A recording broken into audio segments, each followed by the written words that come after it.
All right. As some of you may know, been working on a novel with writer Edward Lorn. this is our. This would have been our, I think, 15th brainstorming slash writing session that we've been live streaming for the past 3 weeks. Excuse me. I haven't talked much this morning, so my voice is. I got phlegm and whatnot. Anyway, yeah, we are doing the live stream every morning at like 10 a.m. Eastern, but today was canceled. He's having some back issues because I've got him sitting in that chair too many hours a day and working on this thing. So uh, his back's having a hard time with all of the, plus he's doing all of his own stuff, streaming and editing and writing. So that chair of his has been taking its toll. So um, I am streaming over here this morning. I'll be working on. I think I'm gonna.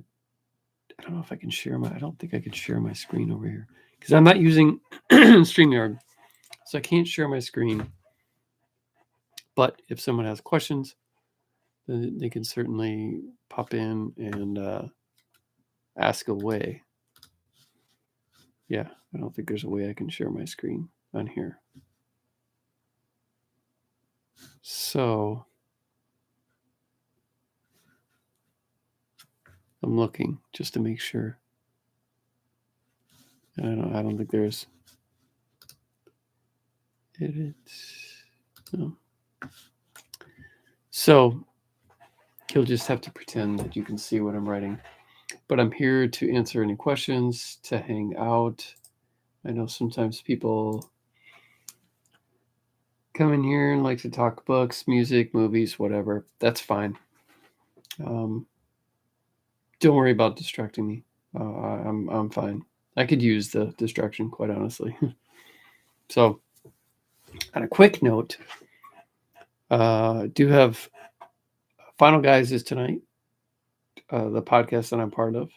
We live stream every Tuesday night at 8 o'clock Eastern, and we talk about all kinds of horror movies. We have a main feature that we talk about at the end where we review something. Tonight we're reviewing the new movie Cobweb. So, Tim G, I am. And dude, I saw your message about vaping yesterday when it was too late. I wasn't reading chat. I wasn't paying attention. My apologies. You asked about what's in my mod.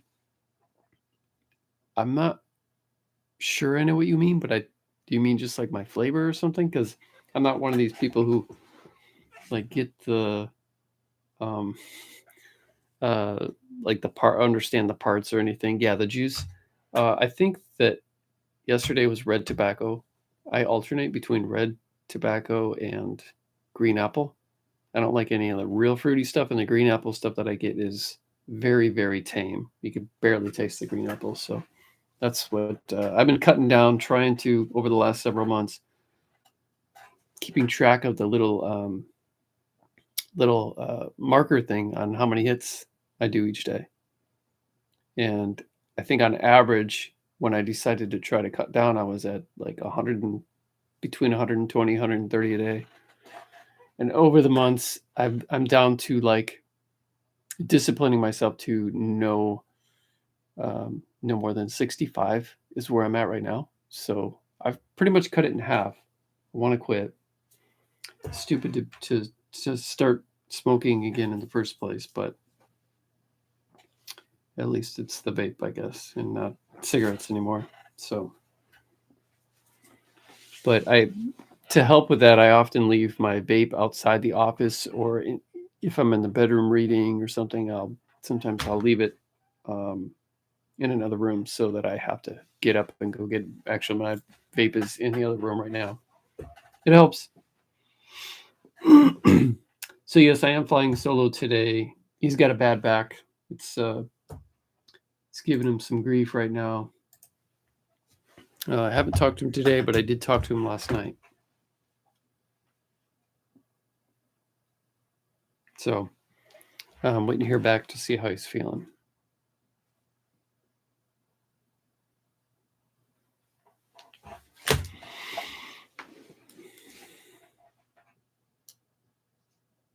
Have no idea how many I puff a day. I'll keep track of that out of curiosity today myself. And thanks for doing. I'm a new writer with 2 sold stories. Oh wow! Congratulations on selling those stories, man. That's great. It's awesome. Yeah, I think keeping track of your puffs can really help you to cut down, because then you can see that you're actually cutting down. And I get, I think my nicotine level is, I've been changing that too. It's down to like 25 or 30, and I got my hit thing set for 8. So I don't take giant hits.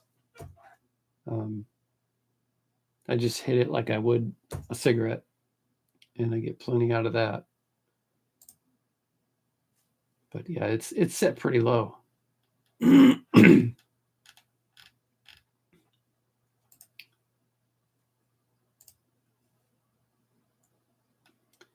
For those who don't know, E and I are working on a grit-lit crime thriller novel, tentatively titled Planet Caravan.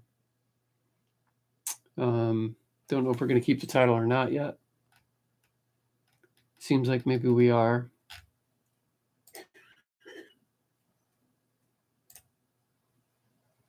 But we're like 25,000 words in, moving right along after 3 weeks of brainstorming and writing.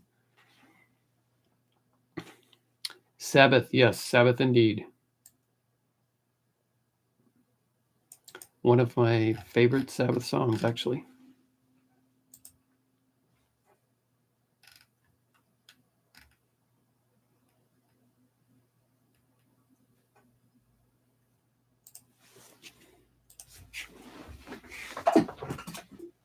A very relaxing tune.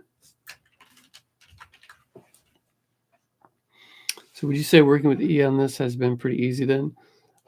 Definitely, because E is very laid back, as he can tell you, and so can some of the other people that I've written books with. I tend to be a bit of a control freak when it comes to stuff. Sometimes I'm a deep critical thinker. I think too much and think way ahead, and I think that's part of the reason. And it's just the way that I write, where I tend to edit as I go, which slows me down. But by the time I'm done with the first draft, it's usually pretty clean, a pretty clean first draft. But yeah, it has been easy to work with. Yeah, because he's so easygoing, and he allows me to be that control freak. Um, yeah, it's been pretty cool. Now I'm just trying to. He's written way ahead, with scenes and stuff. So I'm just trying to catch up and revise those scenes and write my own. I'm in the middle of writing a rather long scene for the last couple of days. Sorry for all the questions. Oh man, no problem. What would you say your writing schedule is like? I'm trying to consider it less of a hobby and more something to work at. Um, I don't really have a set schedule. I mean, with E, I have had a schedule, which has been nice. Kind of clocking in at work at 10 Eastern every day. But just whenever I feel like writing, really. Oftentimes I'll write for a while first thing in the morning, and then I usually write again late at night when everybody's in bed, and then sometimes I'll write throughout the day too. But I definitely try to write every day. You got to flex that muscle, and the more you write, the better you get. So same with the reading. The more you read, the better you get, because it just kind of rubs off on you in some strange way.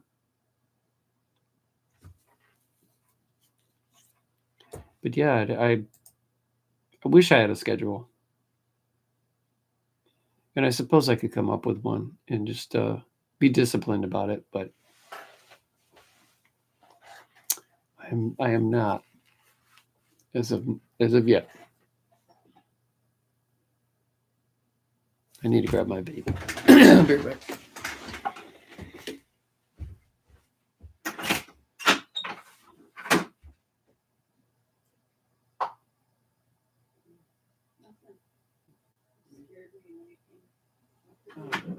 Sorry. Should I start saying someone's entering the living room?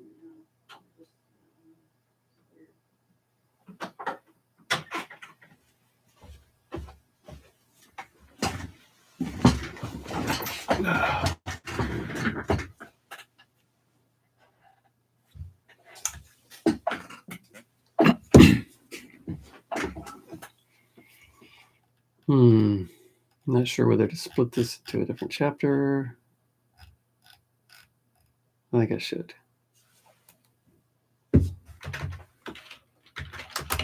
Next chapter. So what kind of stuff are you writing, Tim?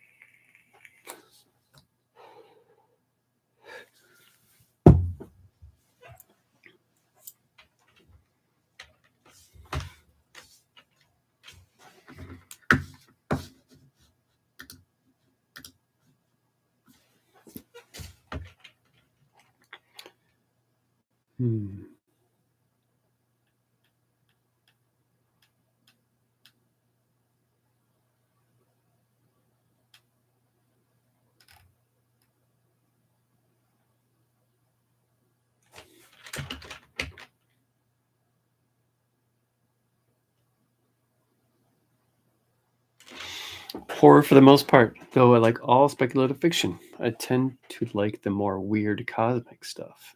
Okay. I haven't read a lot of cosmic stuff. My buddy Tim Meyer writes some cosmic stuff. I do enjoy Lovecraft, but though I don't read it all the time, it's a bit dense. It's not, Lovecraft isn't exactly like, easy reading. For me, anyway. I've written some cosmic-y type short stories. Actually, you know what? I got a book coming out through Cemetery Dance in January. That is has cosmic elements, sort of body horror, coming of age, with some cosmic stuff, a little bit. More in the less like cerebral cosmic stuff and more like physical, like something from space alters this boy's body and he starts kind of melding together. His parts start melding together. Been wanting to try work. How would I get a hold of those stories? Do you have a collection? Also, hell yeah. Yeah, I have 3 short story collections actually. I have Night is a Catalyst, which is more horror. And I don't like the stories as much. It's more like Twilight Zone-y kind of stuff. With like twist endings and stuff. And then I have Spicy Constellation and Other Recipes. That are stories that I wrote on my Patreon page and for my patrons. And then I published that. The paperback is only available to patrons, but the hardcover is on Amazon and the Kindle is on Amazon. And then I have a collection called Spinal Remains that came out toward the end of last year. And that is probably the best example of the type of stuff that I write, because it has everything in there from horror, straight horror, even some like splatterpunk stuff, more cerebral and psychological stuff, crime, and even a completely non-horror, like humorous story about a boy getting his first kiss, which is, I guess, can be horrifying. So maybe it is horror. I don't know. But that's actually one of my favorite stories. But yeah, Spinal Remains, because I dip my toe in a lot of different genres. That's a really good example of my writing style and the type of stuff that you'll get with. I mean, some of it's really sad, like grief horror, a lot of coming of age, things like that. But other than those three collections, I have, I think, like 16 other books out that range from horror to slice of life, just like dark fiction, dark literary, and got a couple like splatterpunk type things. It's like one of them splatter westerns that Death's Head Press has been putting out. Got one of those, and yeah, I got some straight crime thrillers. I got a kind of a humorous crime murder mystery type thing. Well, check it out. Who would you say are your inspirations? I always ask that I find of interest. Well, Stephen King for sure would probably be, pardon me, would be one of my first influences, as well as Edgar Allan Poe. However, my prose, my writing is nothing like either of those guys. They just kind of started it for me. I'm closer to, in subject matter, closer to Jack Ketchum, though not as dark, and in prose, more like Joe Lansdale. He's one of my favorites, and some of my stuff sounds very similar to some of his stuff. So, yeah, I would say Jack Ketchum and Joe Lansdale, maybe some Raymond Carver. Yeah, and some of the grit lit Southern Goth authors like David Joy, John Bowden, actually, super good friend of mine. He has been a great inspiration for me as well, and not only in some of the prose, but just some of my subject matters. What's that humorous crime murder mystery? Also, hell yeah, Mask of the Red Death is one of my favorites ever. My favorite Poe is probably Telltale Heart for sure. But there's so many of the stories that are great. The humorous crime one is called The Neon Owl. Pull it down if I can find it. There it is.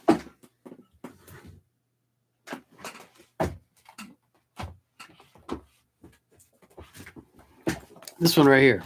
I started writing, it's supposed to be a series. I started writing the second in the series. This is probably showing up backwards. I don't know how to fix it, but yeah, The Neon Owl. It starts out with a guy who inherits a rundown motel in Los Angeles. And when he gets out there to take over, he finds out somebody is taking a crap in the bushes. And so he's trying to find out who that is, but then someone gets murdered and the whole thing turns into a murder mystery. So it's fun. I like writing those characters.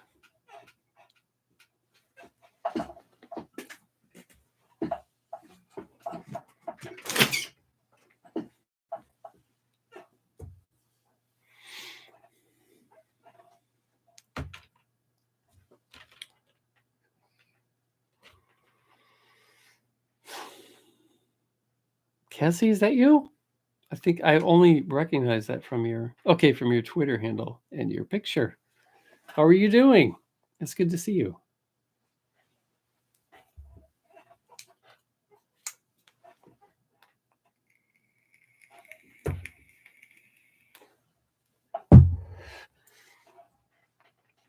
I see you've been doing a lot of that. Have you been using Midjourney?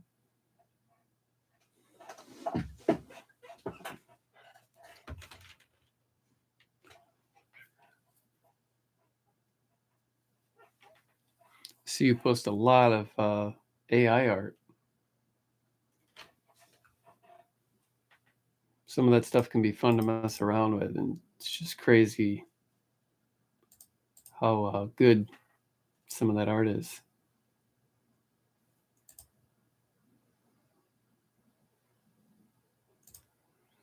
Yeah, I know graphic designers are very scared of AI right now, and I don't know what to think of it. At first, it's terrified me and made me mad because I had spent a lot of time and money on, doing Photoshop and digital paint and stuff like that. And then this comes along and phew, scary. But then I started using it as a tool for a little bit, using just like with photo manipulation, using elements of AI and doing fusing them with digital paint, photo manipulation stuff. But the people in my circles, most people are not ready to embrace that type of thing yet because of what it's doing for other artists. So I kind of laid off on that a little bit. Still not sure how I feel about it. It's cool to look at, but just like AI with stuff, it's you've got AI things like ChatGPT writing books now, or trying to write books. So it's a weird world that we live in. I was laid off from a job during COVID, where uh, I lost my job to AI because of like voice recognition software. So, and that had happened before a few years prior, and now it's just getting more and more common. So it's scary and interesting to see where we're headed with all that technology. Yeah.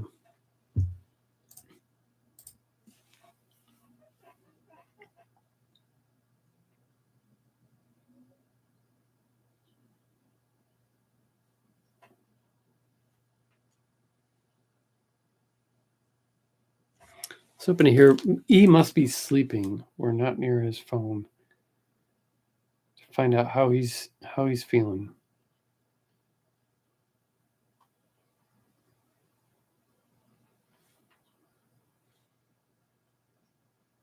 Do you guys ever get these random texts from people that you don't know that they'll start like mid conversation? They'll be like, "Sorry, I'm going to be late today," and it's from somebody you don't know. It's like the beginning of some kind of scam. I get these every once in a while, and I always mess with them. And I was hoping to. Sometimes they'll send a picture, and the picture is always of an Asian woman. Yesterday, I got one of this lady. I don't know if you can see her, this skinny lady with no butt, and she says, "Hi, are you the trainer manager from the Easton Gym?" I said, "Yes, I am. Your butt is too big." I was really hoping they would retaliate, but I think they knew that I was not going to bite. Lee Pickett, what's up, man?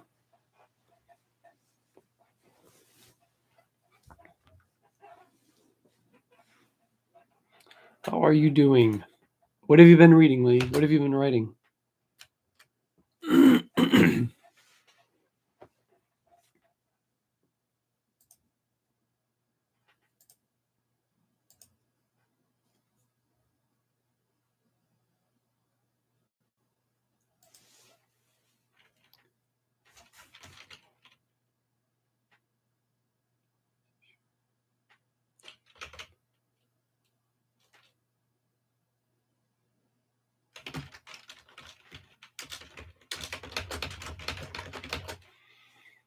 Well, I've been reading manga and Skeleton Crew by Stephen King.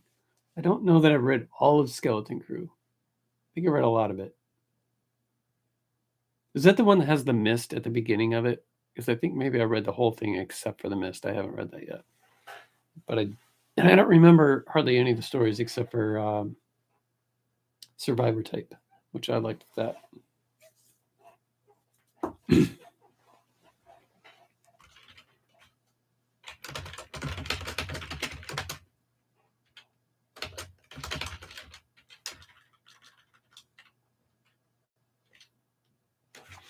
Yeah. Yeah, I haven't read that, but I hear it's good.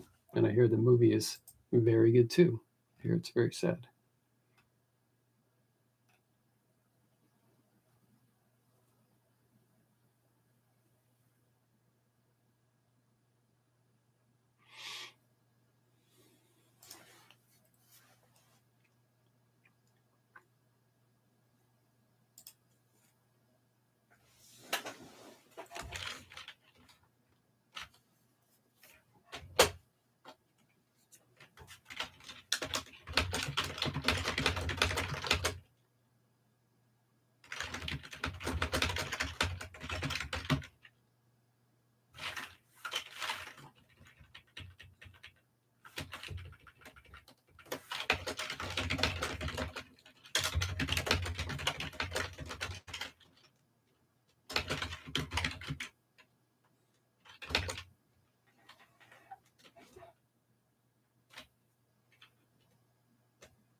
It's actually kind of there's a breeze coming through the window. It's kind of not chilly, but it's not hot out. The sun is beaming down on the lake. Looks like there's diamonds all over the lake. It's very cool.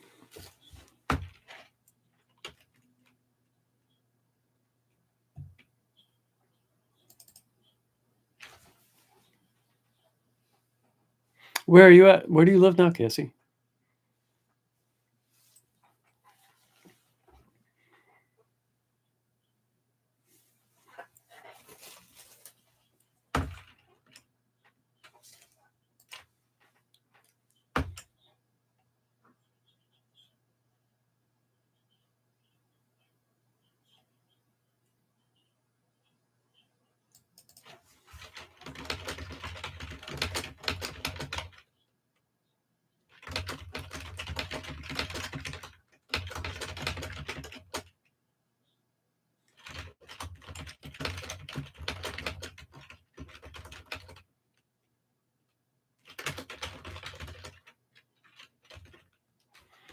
Virginia Beach.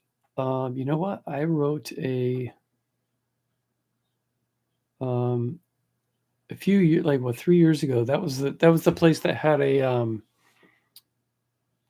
like a shooting or something. Like people died, right? I was asked to write a story for a like a benefit charity anthology for that to help support the victims' families. I think it was for, and Stephen King was in the book too. And yeah, it's pretty cool. It's called Dark Tides. I've never been to Virginia Beach though. I don't even think I've been to Virginia. I may have passed through, like on the way to Florida or something. Maybe. Tim, you snagged a neon owl. Thanks, man. I hope you enjoy it.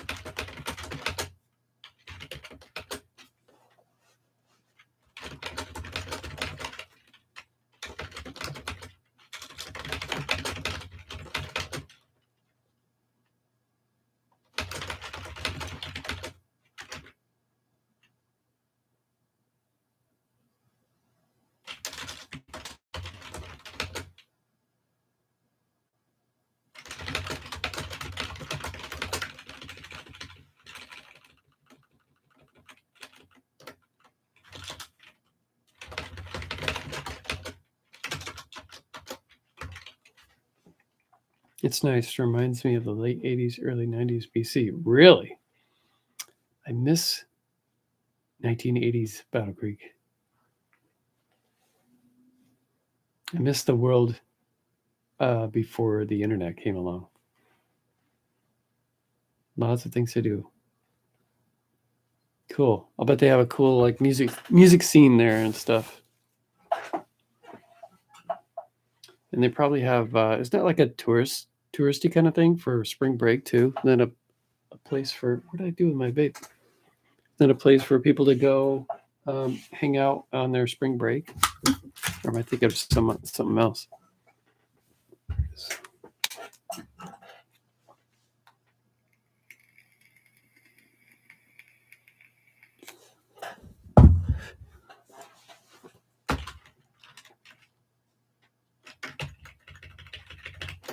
Not too much spring break, but a lot of tourists. Okay. I remember I wrote a short story. I stopped using a picture prompt. I used to do that a lot. And the picture prompt was actually it was for it was for a contest that I entered, and I actually won. Now that I think about it, but the picture that they had was of this statue of Poseidon or Neptune or whatever, and it was I didn't know what it was or where it was from, but it turns out I believe it's from Virginia Beach, if I remember correctly. So when I was invited to that anthology to support the tragedy there, I took that story and I completely rewrote the entire thing and added a bunch to it. And I used that as the, but it was just ironic because I remember thinking, I'm going to use this little, very, very short story that I won this thing on, and I'm going to make it much longer and change a bunch of it. And then as I was working on it, that is when I found out that, wow, the prompt for this was actually a statue in Virginia Beach. Very ironic. Very cool, though. It was the sign that that was the story that I needed to offer.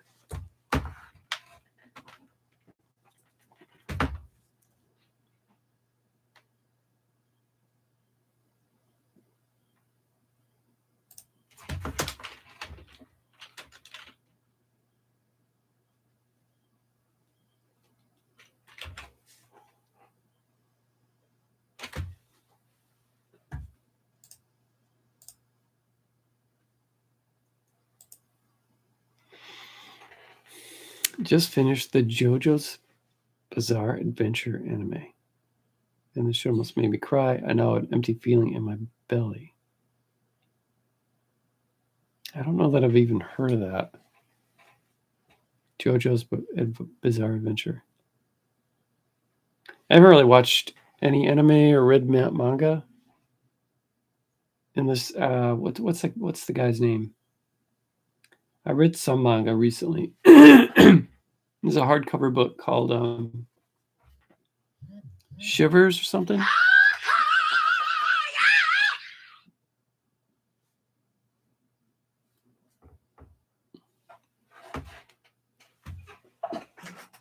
It was and the only anime that I've seen is like I did see all of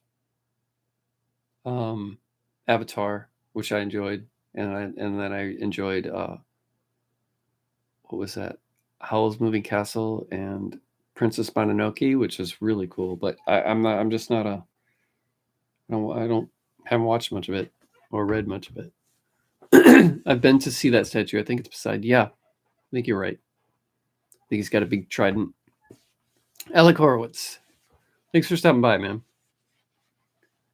Anime and manga is pretty great.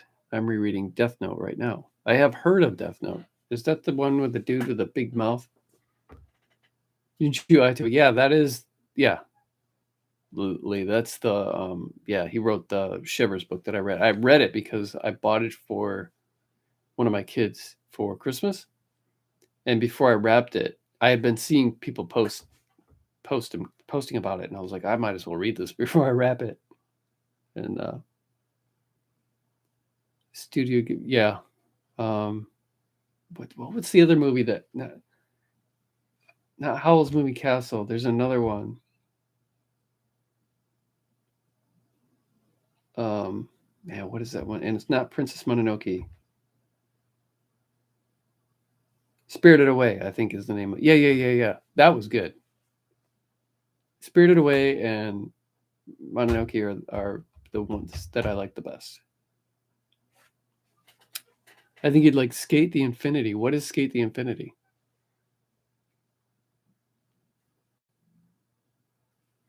Again, Berserk is top tier writing. I've heard of Berserk. Don't know anything about it, who wrote it, or what it is. Is that manga? Stephen King level character development. I don't understand how manga can write and draw so well. Yeah, I think a friend of mine was reading Berserk.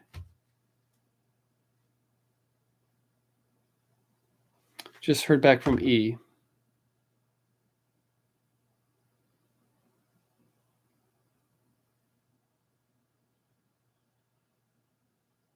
Ugh.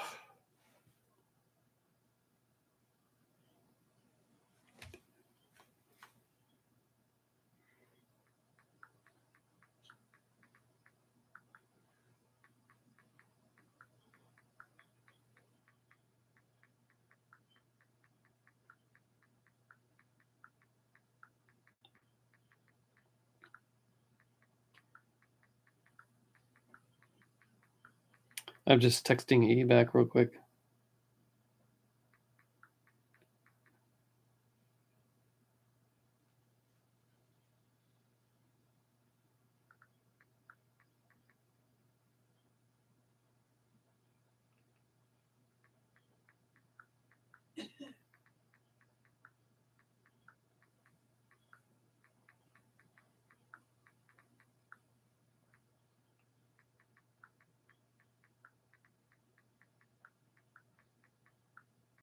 I freaking hate texting because I suck at it. My kids are so fast at doing it. I spell everything wrong.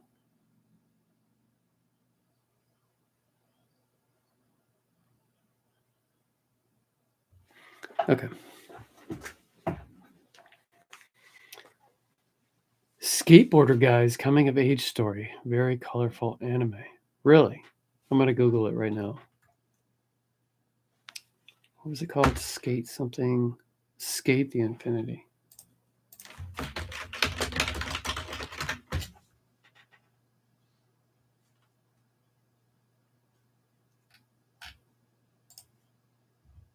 I remember I tried watching what was it, Naruto? Oh my gosh, I couldn't stand that.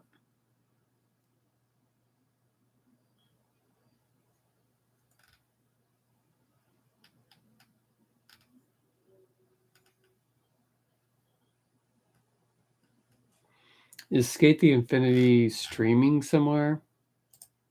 What's the one that has all the anime? What is that? Not Crackle. Well, Crackle has some. There's another one. Crunchyroll.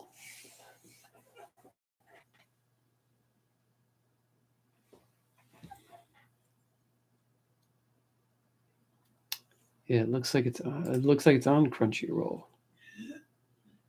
Okay. I will give it a shot.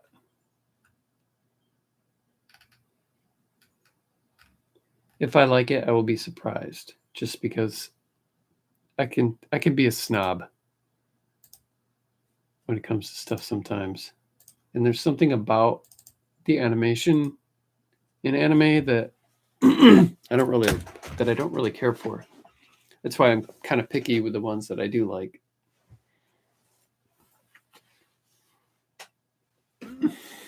I've been drawing a lot lately. How do you as an artist overcome that feeling of I'll never be good? I'm not a real artist.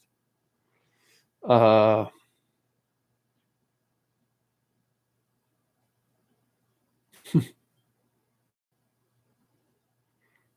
I don't know that I have really overcome that. Because every time I do a painting, because I don't like to really do art because I'm a perfectionist and I get stressed out about stuff. So I don't do it a whole lot, and I used to paint a lot. Now I don't. Usually, or normally, what I do now is when I do artwork, it's a lot of it's digital nowadays. So I have an iPad Pro with Procreate that you can do amazing things, and that's how my wife and I illustrated the children's books that we did. Um, but when I'm doing like a painting or something, I always get the feeling that whatever it is that I drew was just a fluke. I've always I've always had that feeling like, yeah, this looks good, but it's a fluke. And I don't know that I'll ever not feel like that. Yeah.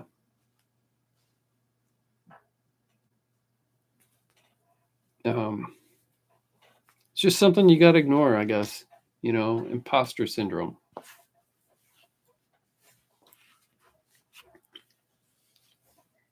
Just ignore it and do, if you're having fun drawing, painting, whatever, just do it, man.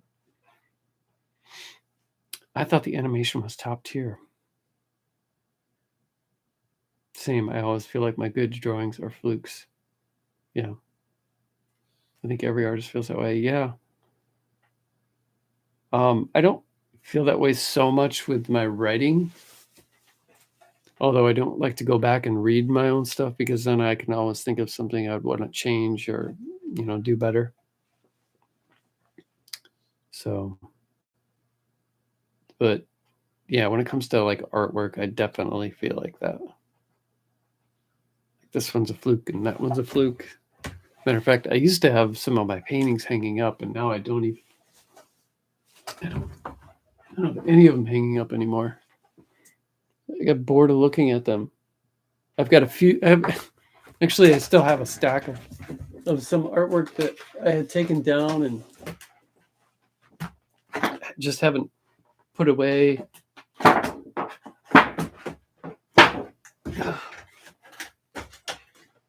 made a print. I made prints of some of my stuff, like this one, this watercolor Rod Serling. It still has the. I didn't frame it. I just stuck duct tape all over the back of it. But the original is around somewhere, probably packed away somewhere. And I did this. That was watercolor. This is acrylic on canvas.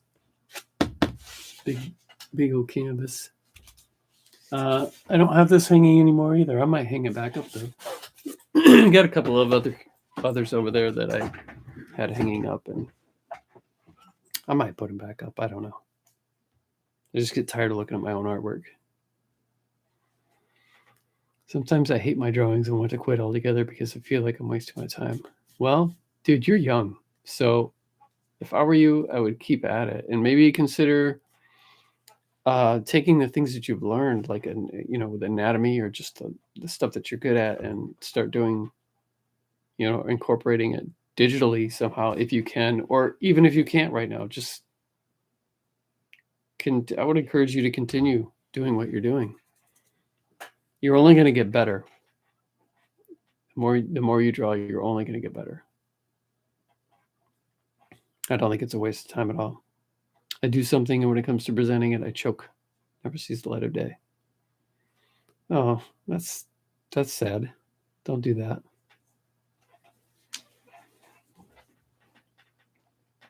I wish I have a couple unfinished paintings. One of them's almost done, and I just can't bring myself to, because it stresses me out. It's a big portrait of Mick Jagger,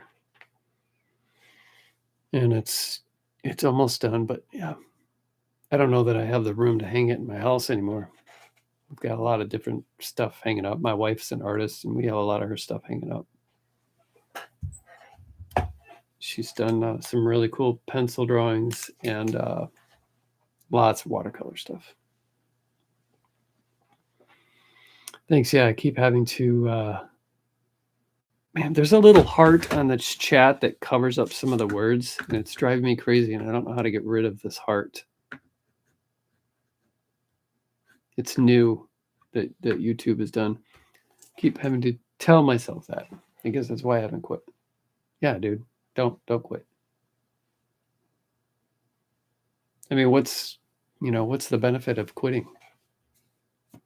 A year down the road, you could be better, or a year down the road, you could be like, oh man, I wish I would have kept at it. I'd be better.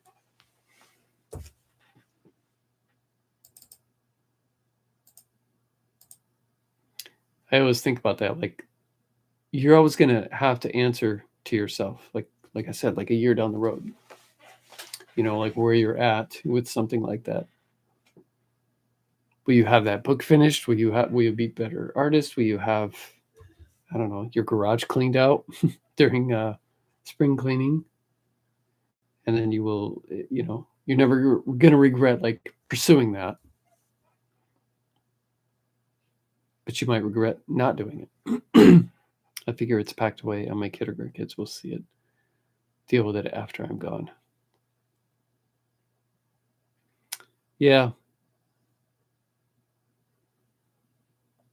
If it's unfinished, though, Cassie, you should finish it.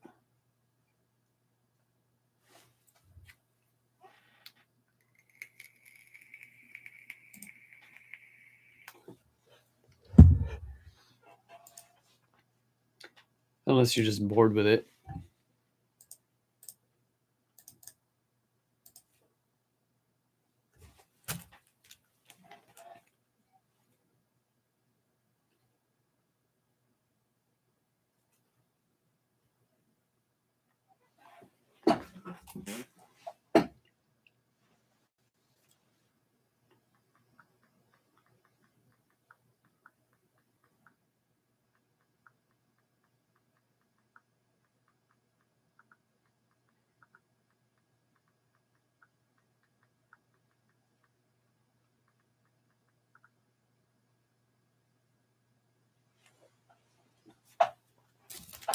It's finished, just not presented it formally.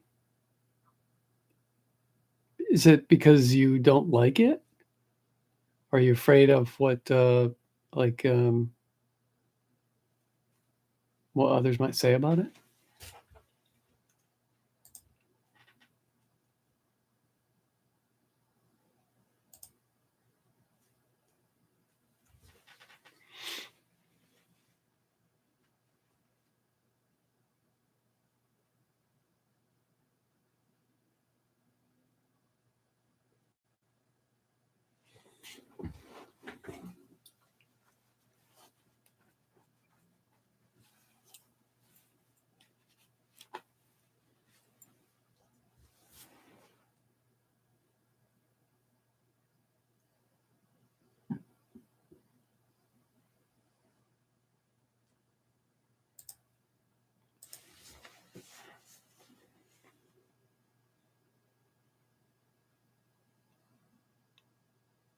Man, my mind is not. I am not in the writing mode. I don't think it's that good. I don't know. My dad was dead set against me being an artist in any capacity. So just felt,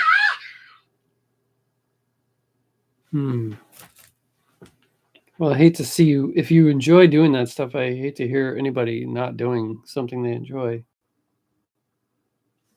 E says to tell everybody hello. Poor guy is in some bad shape with his back right now. Yeah, I've been putting off my drawing. Oh, yeah. Sorry, man. My wife absolutely hates my notification thing.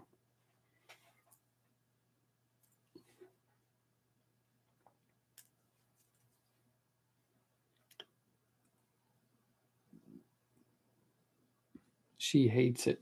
It scares the crap out of her. And I've had it on here for years. And she's like, why did you change that stupid thing?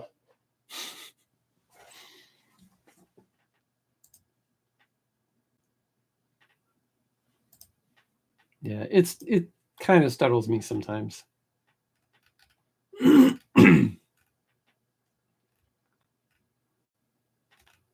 guys should, if you like horror movies, you guys should tune into the podcast I do every Tuesday at 8. It goes on for about an hour, hour and a half, and we talk horror. It's me and author Hunter Shea, author Jason Brandt, the electrifying Jack Campisi. And we just hang out, and those guys drink beer. I don't drink beer anymore. And we sit around and we what's it called? Round robin, what we've watched that week and whether it sucked or not. And then we have a main feature. And tonight's main feature is the new movie Cobweb. And we have horror movie news section. We have like this format that we follow and for the drinkers, we have drinking words. So if one of us says certain words, you have to take a drink. It's a good time. I love those guys. every every Tuesday at 8.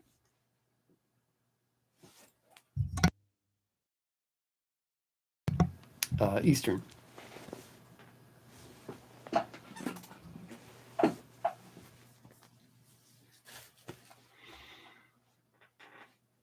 The better to torment you with, my dear. Yeah. I don't drink, but sounds fun. No, I don't drink either. Used to quite a bit, and that's why I don't know.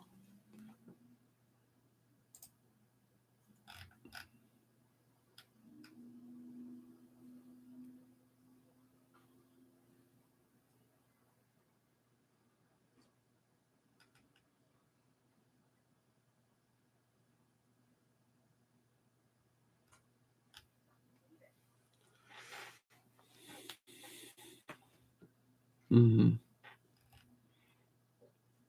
Yeah, I don't mean to make it sound like it's a drinking show. It's just, I mean, it's something they do. I'm the teetotaler, as they call it. I'm the designated driver.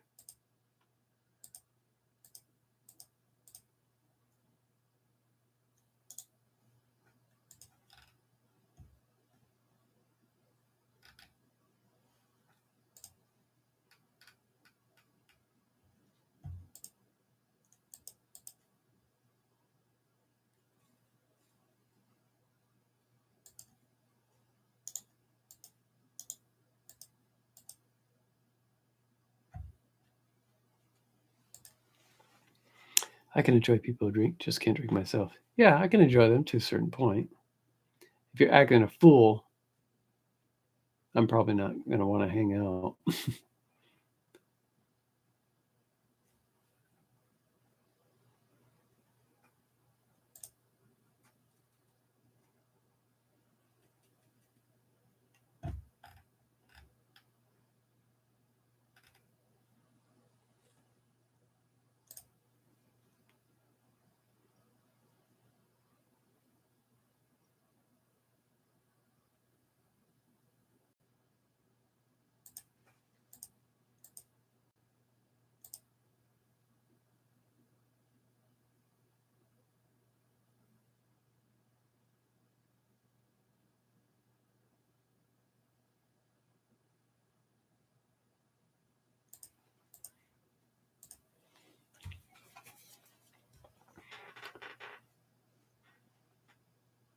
I don't know anyone like that anymore. The coffee's good this morning. I'm also not a coffee drinker. I used to be. I should start again. Cassie, I had a friend come over here recently who showed up so high. Um, I think you actually know this person, but I don't want to say their name. You went to school with them. I still hang out with them. They showed up so stoned. It was embarrassing. They were here to watch a movie, and I had to explain. I had to explain the movie because they weren't. It was annoying. It was embarrassing. My kids, they're my two boys ended up showing up. My youngest is 18, and my oldest boy is 27, or will be 27, and they were very embarrassed for this person. So yeah, that was I was not happy. You'd think being 53 that I wouldn't, you know, be in situations like that where my friends are all blasted around me and can't function. 'Cause I thought I'd kind of left those days long, long time ago.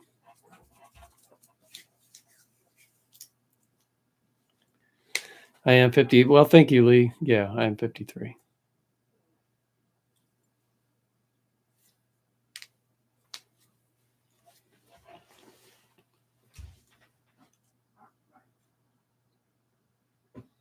And some days I feel 83. But I think it's because I sit in a chair and write all day or work on book covers. I'm not active. It doesn't matter. It's a them problem, not a you problem. Yeah. I have another really good friend of mine who has had a drinking problem his whole life, and he just finally sobered up, and it's been awesome. I think you know him too. Cassie, you remember Joel Moore, JJ Jism, really good friend of mine, and sweetheart of a guy. We've been in a band together, and yeah, he just recently sobered up, and he's doing great. JJ was the guitarist. He had long black hair, hung out with Ed Wolf, and was the guitar player in Domestic Violence, if you remember that band at all.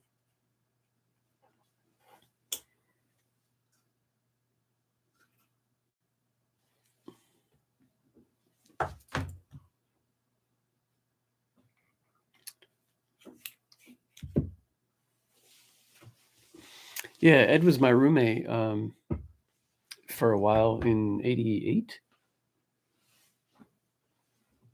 summer of '88. I let him move in with me for a bit. I still talk to him every once in a while.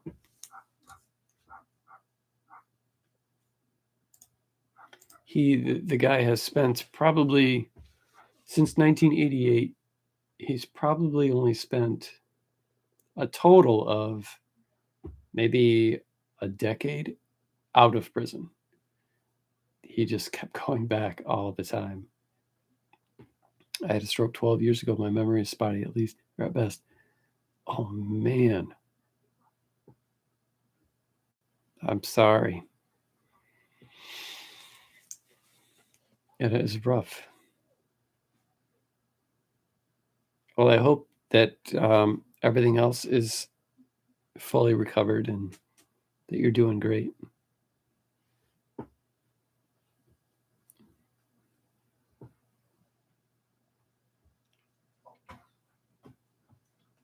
How is it your fault?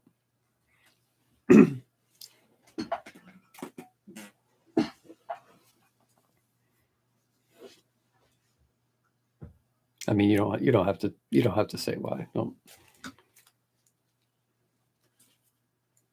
Yeah.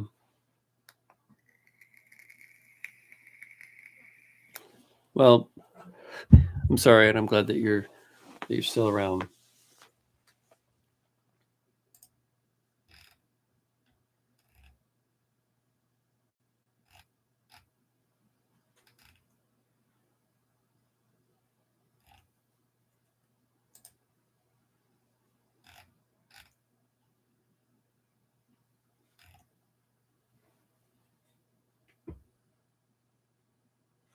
Okay. Yeah.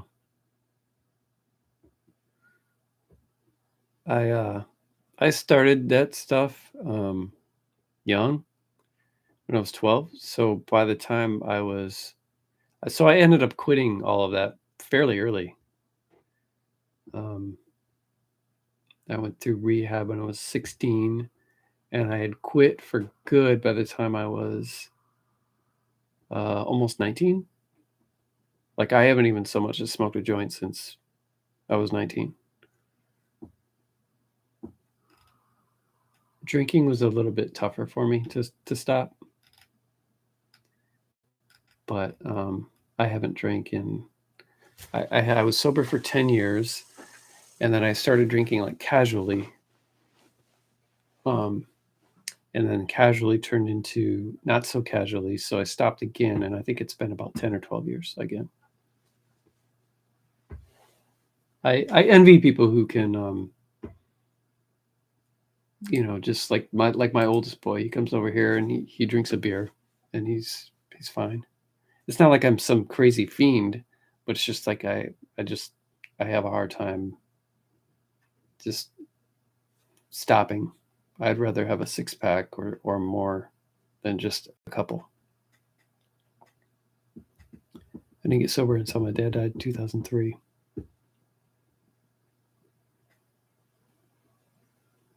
Yeah. It's I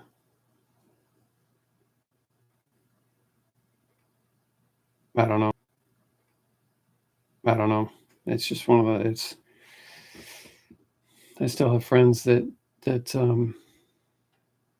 are partaking, and I can tell a couple of them in particular, they are killing themselves pretty much with their life choices, and it's just only a matter of time.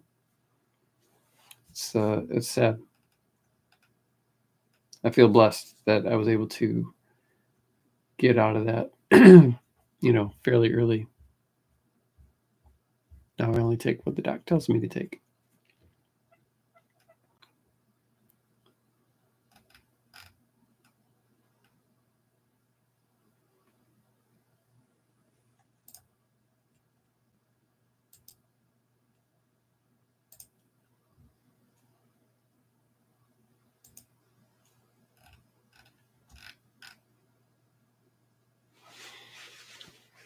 Yep, I'm Mr. Straight Lace, except for that stupid freaking vape.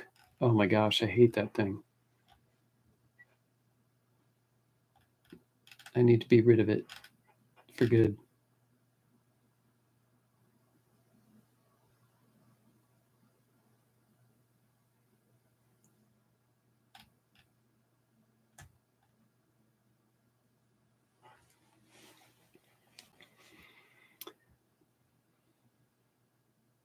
Anyhow, this, yeah. Sorry. Sorry, Cassie. I'm not addicted to beer, but I sometimes hear that just one more voice and it kind of scares me. Yeah, I think anybody who has uh, who drinks or even partakes a little bit of alcohol probably hears that. I think some are just better at discipline than others. When I was starting to drink casually, I was pretty good at that discipline for a while, and then I just let it creep back in. And I'm not an obnoxious drunk, but I have no reason to drink a six pack a night, especially when it's not even a social thing. It's just me sitting around playing World of Warcraft or something. And it's like, this isn't the message I want to send my kids, that at the end of the night, you should have, six empty beer bottles around you.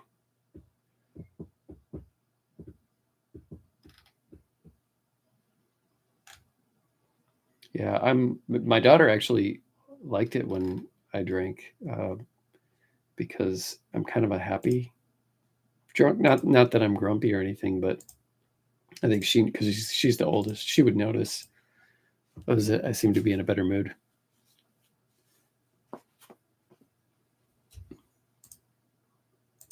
But self-medicating like that is not good.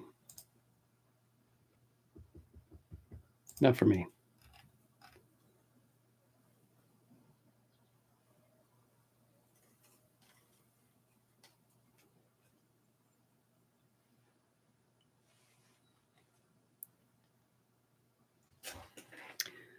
I can't drink in game. Skill issues. I'm not saying I was getting good. I'm not out there getting high DPS or anything.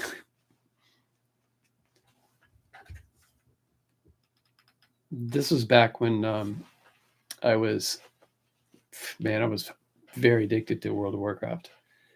Now I pop in about I'll play like once a year, like for maybe a month or so.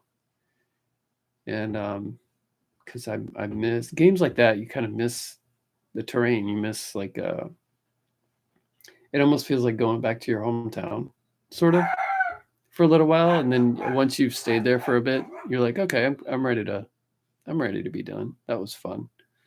So I'll probably never stop playing WoW, but I'm not playing hours a day every day. I haven't played WoW in.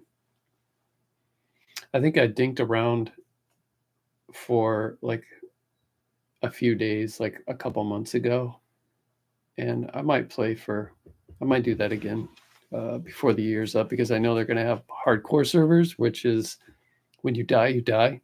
When your character's dead, you're just dead. And it's like vanilla WoW, but hardcore. So the struggle is to survive. And I think they're taking out auction house. So when you craft, and I'm only getting all nerdy because I know that Cassie has played and she knows what I'm talking about. Um, uh, but you, I think they're taking out the auction house. So the crafting that you do actually is, instead of being like, it helps you in the game. Like if you're a leather worker and stuff, it's beneficial for you. Whereas before, especially after expansion started coming out, and like modern WoW right now, the trade skills, you don't need them to survive. They're not you don't have to have them. They're not that beneficial. You can just go to the auction house and get what you need, or do something like that. Whereas if they take the auction house out and they're doing something else, then and then if you die, you die, and you have to create another character. That makes your trade skills more valuable, and that excites me. So I think I'm going to, when the hardcore server comes out, which is supposed to be coming out very soon, I think I'm going to try that. Dude, how is WoW still being updated? Oh yeah, all the time. And they're still doing expansions. It's a great game. I think it's a great game. I love it. It's my favorite. I played EverQuest for a couple of years, and then when WoW Open Beta came out, I started playing that. And played EQ2 for a while. Warhammer, when that was out, that didn't last very long. They took that. That's just not available at all, except for maybe a private server somewhere. But World of Warcraft is my favorite. I like the graphics. I like the interface. It's user friendly, but you could make it, as advanced as you want to be, as you want it to be, with raids and stuff. Yes, I have played D&D a lot. I grew up playing D&D. It's been a few years since I've played it, and I remember the last few sessions I had being really bored. I don't think it was. I don't know why I was so bored. It just wasn't doing it for me. But I do enjoy. I do enjoy. Steve, what's up, man? How was DRI? It looks like you had a good time right up there, right up front.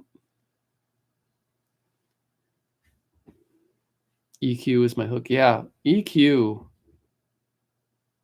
There's stuff that talk about just draining your life, because some of the rare spawns, you could spend literally days. I remember trying to figure out the spawn time of something I needed for some eye patch quest, and it was this big bird that would spawn once every 24 48 hours, and I was setting my alarm like almost every hour throughout the night for a few days so I could wake up, log on, because I had a character camped out right there, see if he was flying overhead, because he would just spawn and then fly in this big spot. And I finally got him, but that kind of crap is ridiculous.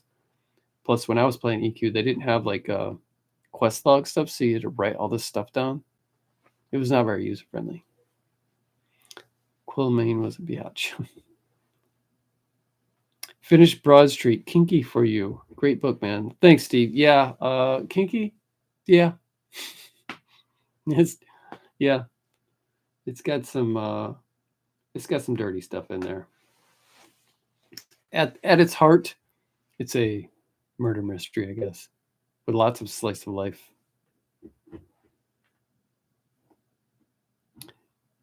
I bought tickets in 1988 in the UK for DRI, and the girl I was with took the tickets and went with another guy. Oh, wow, dude. 1988. So Crossover had just come out, right? That's when I started listening to DRI, was Crossover. And then when I got dealing with it, I liked that one even more. Then I tried again in Colombia, but my dog got sick and couldn't go, so I was pleased to finally make it. That's awesome. My son went and saw DRI, I think it was like 5-6 years ago, and he got a picture taken with Kurt. And I did an interview with Kurt for a magazine that I had at the time. This was like 20 years ago. And it was right after Dave Grohl had did that Probot project. And so Kurt was talking to me about laying down vocals for Dave Grohl's thing. Four of a Kind, was that 80? Okay, so maybe Crossover was 80. No, you're right. Crossover was 86 or 87. And Four of a Kind was that's when I started to not like them as much, because they started to get a little metal. Kurt as in Cobain? No, Kurt Breck, from the lead singer for a band called DRI. I haven't read Broad Street yet. Man, there's too much to read. Yeah. Broad Street is the prequel to Slow Burn and Riverside, which is the prequel to The Same Deep Water. They're all in the same world, using a lot of the same characters. Yeah, Four of a Kind. I liked it, but it was just Suicidal Tendencies was doing that same thing in the late 80s when I had their first album. It was my favorite album for a while, and then they just started getting more metal, and it bummed me out. Even the Misfits did that when they put out Earth AD, but I liked Earth AD because it was more like it wasn't metal, it was just like hard, much more hardcore. Thrash Zone. I think by that time, I don't think I listened. I think by the time Four of a Kind came out, even though I used to listen to it, by the time Thrash Zone came out, I didn't nab it right away. I don't think I got Thrash Zone until I could appreciate a little bit more, and it was obvious that DRI was just a different band now. Gonna go.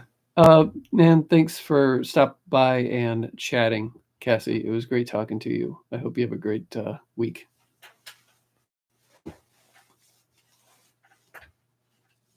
Yeah, but Thrash Zone, Four of a Kind, all that stuff.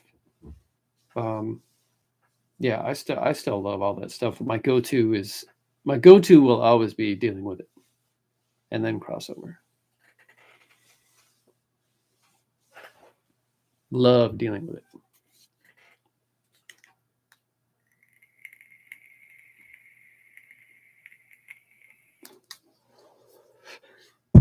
I still have my VHS copy of DRI Live at the Ritz. I didn't hear Dealing with It until I don't know, I heard Crossover when I was 17 when it came out. I swear it was 87, I think. And had to be 87. Yeah, 87. Listened to that a lot when it first came out, and then I think I heard Dealing with It like a year later. The Fight in the Crowd. Oh, that that skinhead, like not bodyguard, security or whatever that's up on stage pounding that dude. Yeah, I remember that.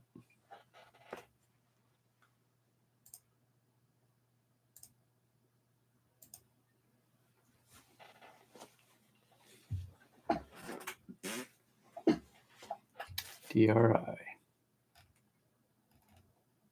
Can't believe they're still playing, man. Still touring. It's crazy.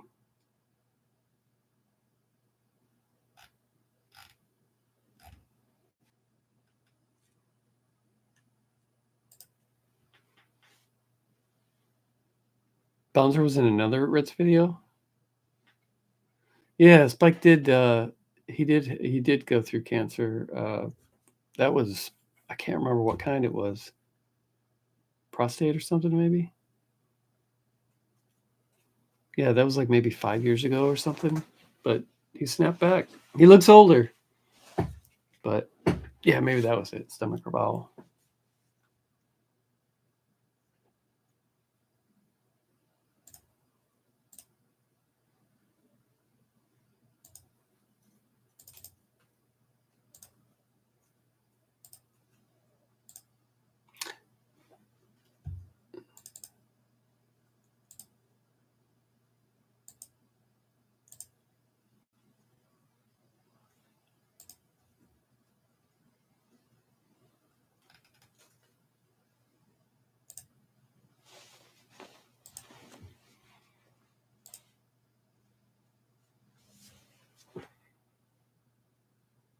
Am I a peeping Tom? I have binoculars. Oh, well, I live on a lake, and we have like swans and geese and stuff that are out. I live like on almost like a cove part of the lake. Like the cove goes.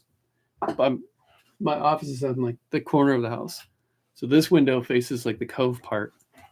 This faces like the lake part. So I'm like on the corner of it, and we like to look at. Sometimes I will look at people out on their boats when they're fishing and stuff, but most of the time it's for like the swans and stuff like that.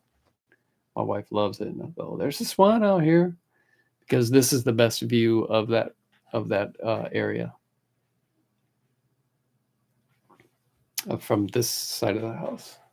Our bedroom window overlooks part of the cove too, but this is a better view of it. So I guess you could call me Peeping Tom for the wildlife.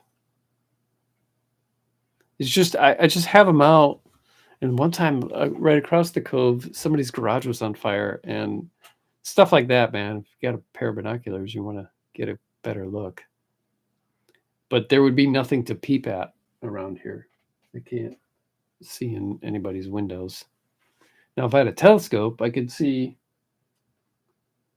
some of these crazy expensive home inside some of these crazy expensive homes on the other side of the lake.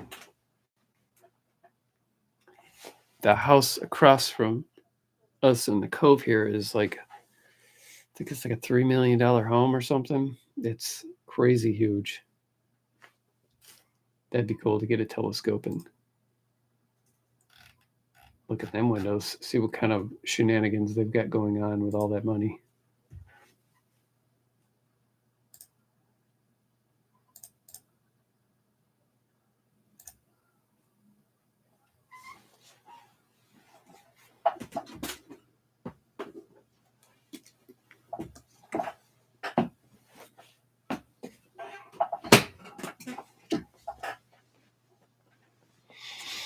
I went through a phase of peeping, watching people eat dinner, watch TV. What was that all about?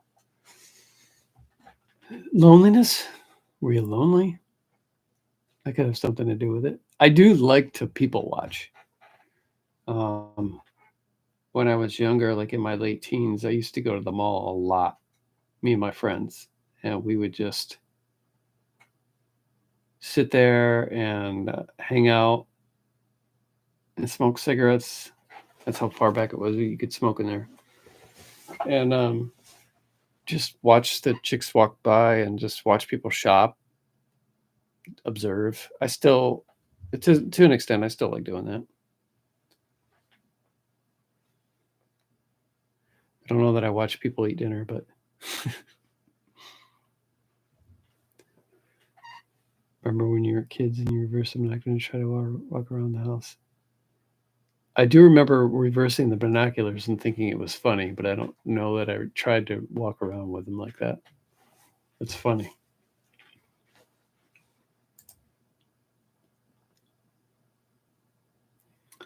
Ever roll your own cigarettes? I have, yeah. Especially when I was like back when I was like really poor.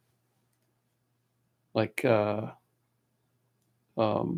like when I was homeless and I would couch hop a lot, friends and stuff like that, or sometimes I get stuck sleeping outside. And sometimes I would have to be forced to roll my own or just be on the constant lookout for large cigarette butts that were on the ground, which is disgusting to think about. But I had no reservation whatsoever of smoking some stranger's cigarette butt that they threw on the ground if it was like half a cigarette or something. Nicotine, man. It makes you stupid.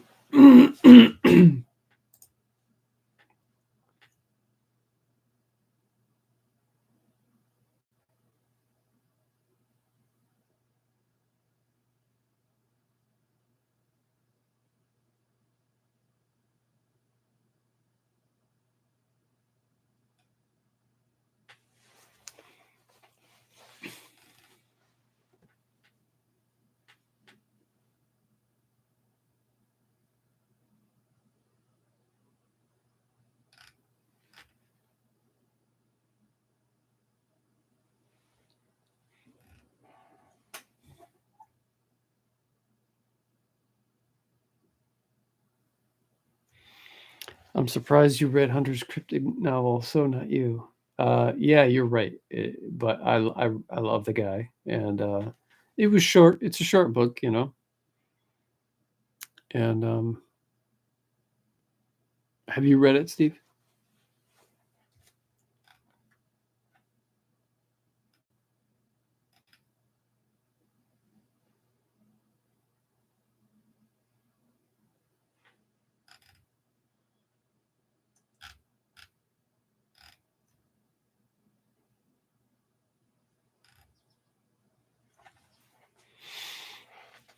Read all his stuff except the ghost stuff. I don't like ghosts. They freak you out, or you just can't deal with the suspension of disbelief. Um, yeah, I liked To the Devil Cryptid. The part about if you saw my review, especially the part with the what was her name, Lupita in the trunk, silly and boring. I could see that. It's kind of how I see most creature feature literary fiction. It's like, okay, you got a creature and he's going to kill people, then you're going to destroy him. This feels very predictable. Nothing I would write, and stuff I usually don't read either.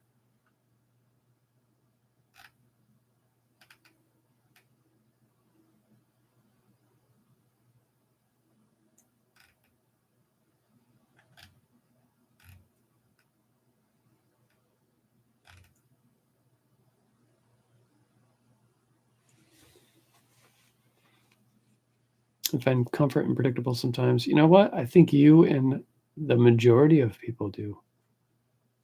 Um, Otherwise, we wouldn't. I mean, the most popular selling genre is romance, right?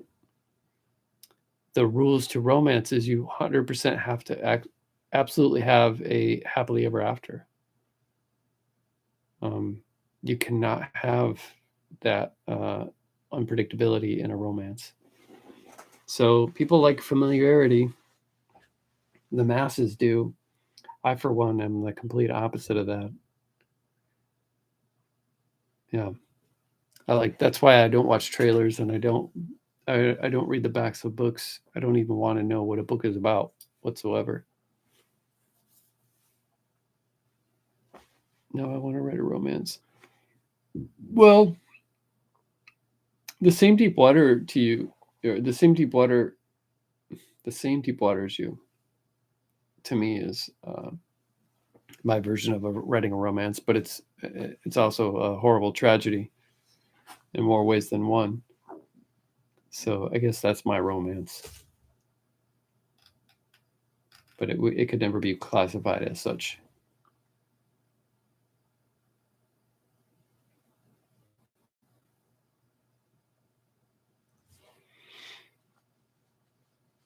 Don't remind me of Deepwater. I'm gonna cry. which book of yours should I read next? I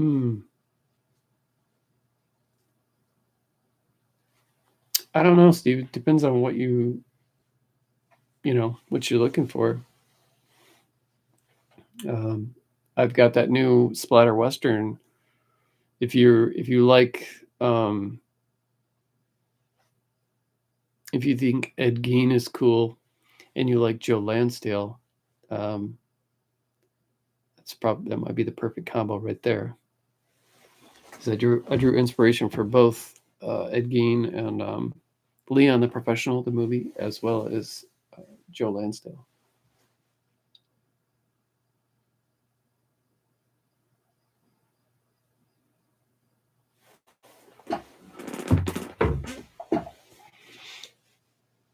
That or the short story one will be next. Yeah, if you're talking about Spiral Remains, that is that's a perfect way for anybody to get familiar with my stuff because it's loaded with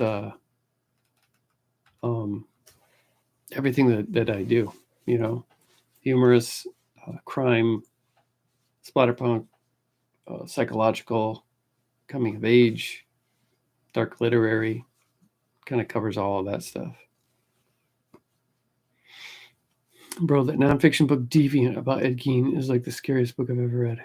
I don't think I've ever heard of that book. I'm going to Google it.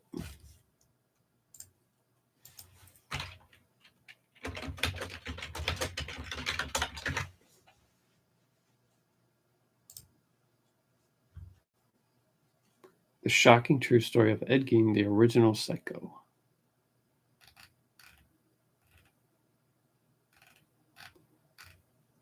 Oh, check this out, you guys. I don't know if I've shown this before. I've shown it somewhere before, but this is a vial. Let's see if I can. Oh, it's not. I guess it doesn't really need to be in focus, but this is dirt. This is dirt from the Ed Gein's grave. which I think is hilariously ironic. Stolen dirt from a grave robber's grave.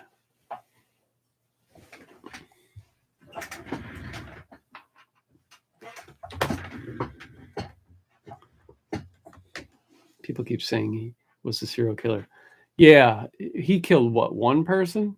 Or was it two people? But it's just all the other stuff. The skin suit and the nipples and the clitorises and all the grave robbing, and then of course his mother. I mean, there's a lot there. Yeah.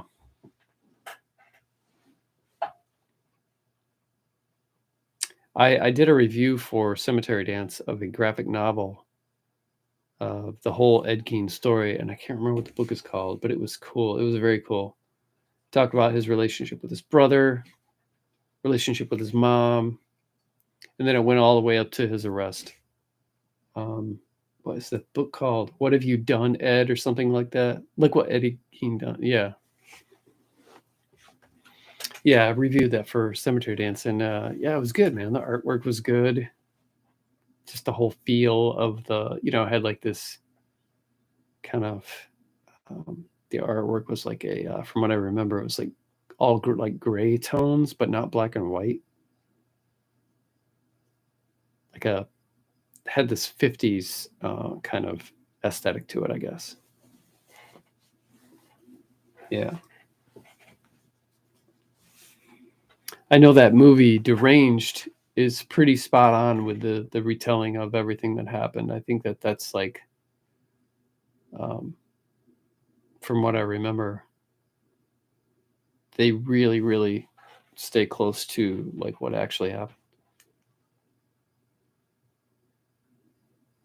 He killed the chick in the hardware store, right? Who was the other one that he killed and why?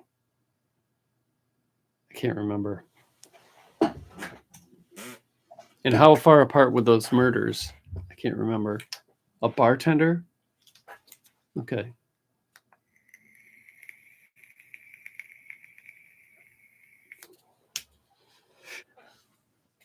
Yikes. So the bartender was a woman as well? And the hardware store girl was just she was someone that was really friendly with him, right? Treated him real good. Oh man. That is so messed up. What in the world? What happens when you're a parent like that? Is that hospital just being sued to smithereens or what?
She killed 7 babies in 12 months. Why?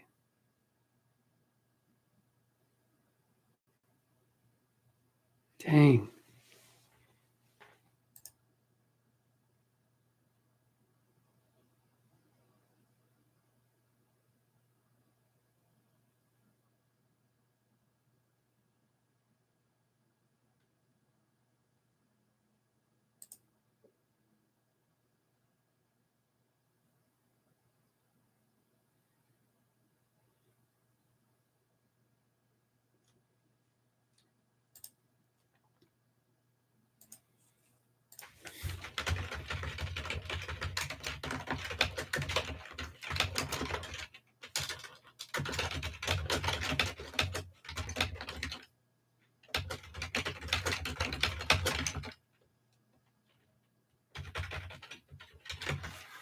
People are just born wrong.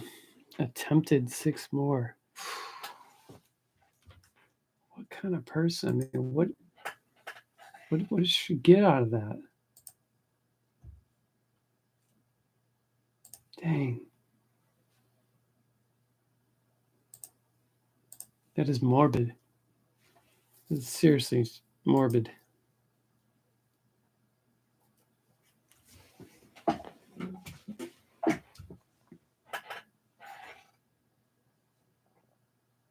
Have any of you guys read this author before? Joe Lansdale has a lot of nice things to say about this guy, and so I picked it up, but I'd never read him before. I actually just saw that he wrote a book with James Patterson recently too.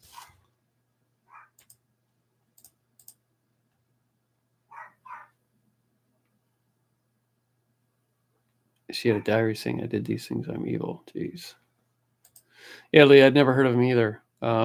I was looking through crime fiction, I think, and I saw something pop up, and then I saw Lansdale say something about him, and I was like, "Oh, dang, okay, maybe I should check it out." But to be honest, I'm not sure that this is for me. It seems like it might be a lot of like just shooting action stuff, which I'm not a big fan of action. But maybe it'll be awesome.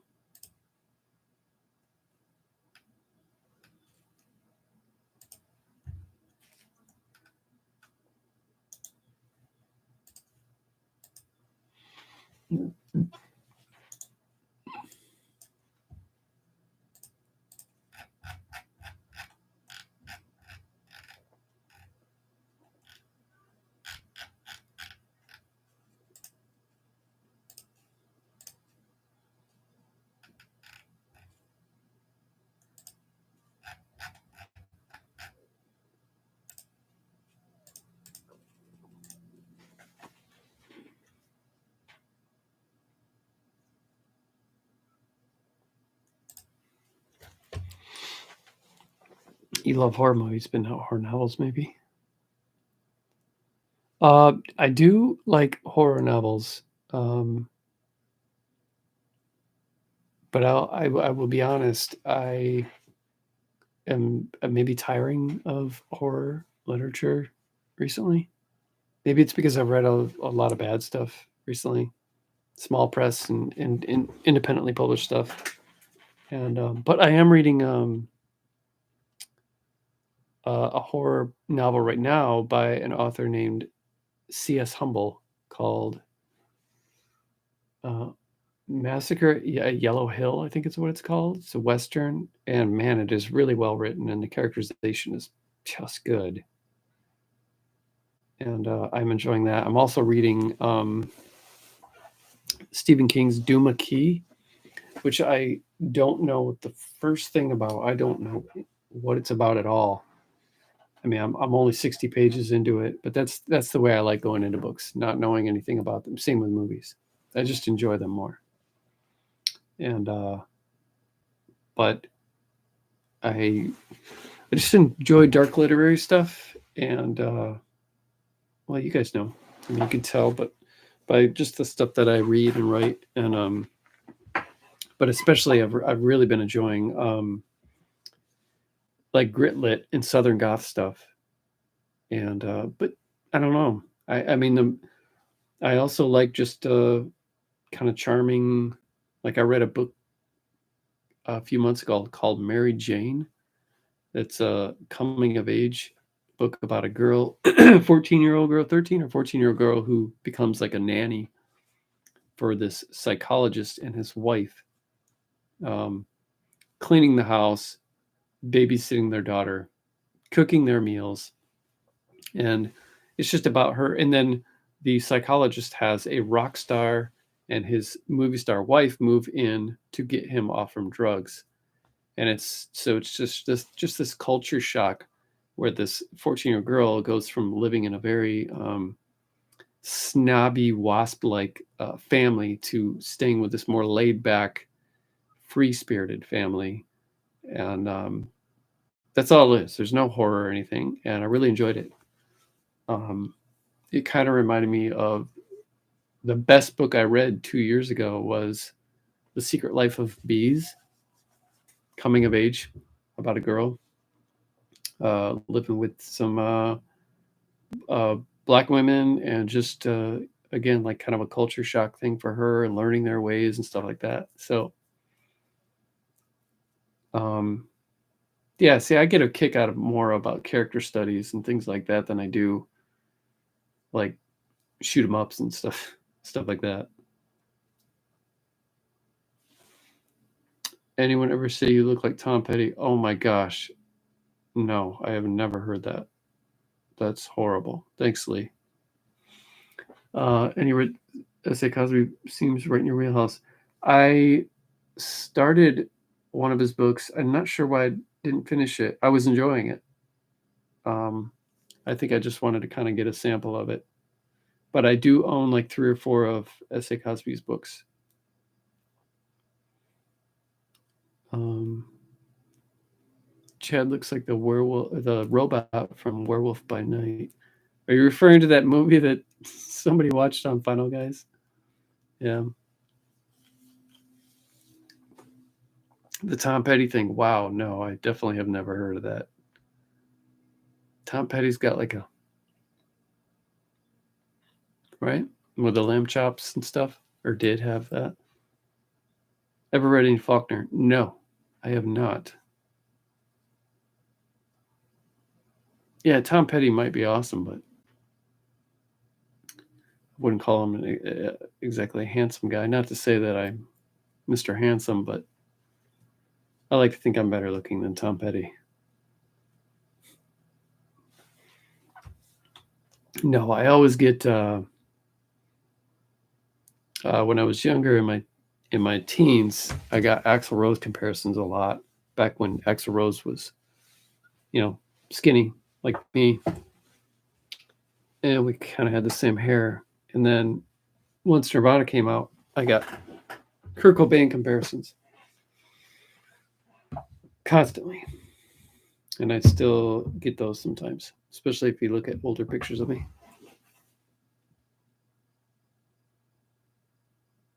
As I Lay Dying might be good for you.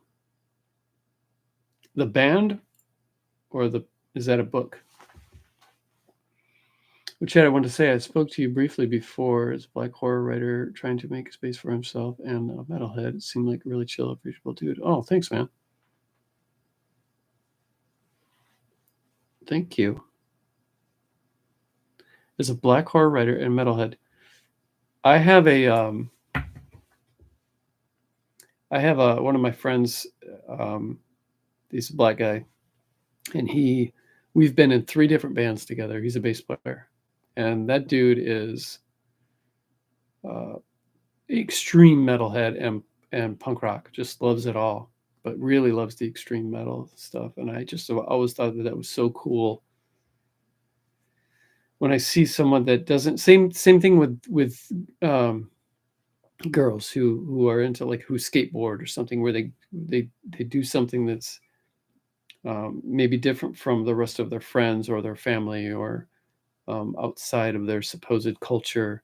I really enjoy seeing that, because I like individuality and I love uniqueness, and I love it when someone is not afraid to uh, take things outside of their, maybe their cultural box, and explore other things, if you know what I'm trying to say.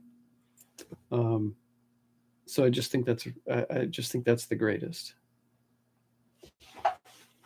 I love that, because I think culturally we get to. It's almost like we feel like we have to do certain things.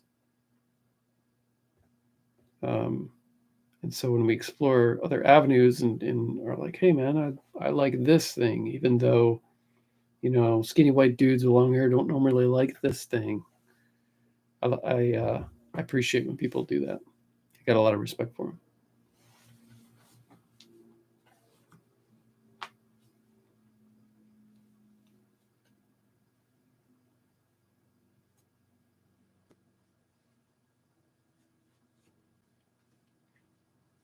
I am definitely going to tackle one of these S.A. Cosby books because I've heard nothing but good things. And I mean, I've got 3 or 4 of the books. I can't remember what I got. Some of them are on this shelf and some are on my TBR. I got the Razorblade Tears, Blacktop Wasteland, something about Sinner or Sins, and then, or A Prayer for the Dying or something like that. I don't have my other glasses, so I can't see from here.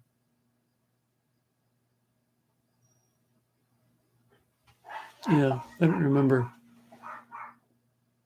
Ron Rash, another author I really enjoy.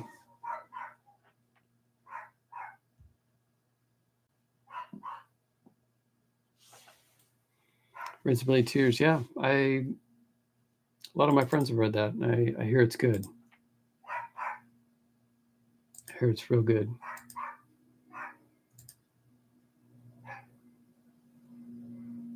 I'll definitely get to it. I have started so many different books. I'm reading that Duma Key. I'm reading the C.S. Humboldt book, Massacre at Yellow Hill, or something like that. I'm reading a nonfiction book, and I'm reading The Thicket by Joe Lansdale. I just finished 2 cozy mysteries that were not great. One was really bad. What else am I reading? Oh, a Dragonlance book. I don't read fantasy much, but I am enjoying that one. And I feel like I'm reading one other book too. It's probably something I got posted on Goodreads. Which Dragonlance? I am reading the I think it's called like Dragons of Autumn Twilight or something. It's supposed to be the first book in the series of those.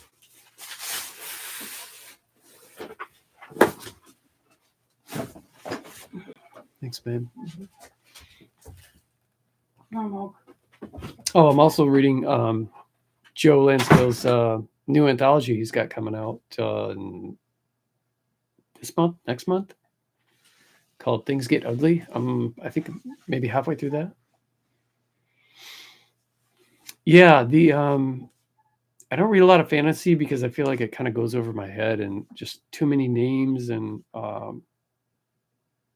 but the Dragonlance book that I'm reading, the Autumn's Dragon or Dragons of Autumn Twilight or whatever it's called, that is that's different. I like that. It feels like an easy read. And I also just recently bought the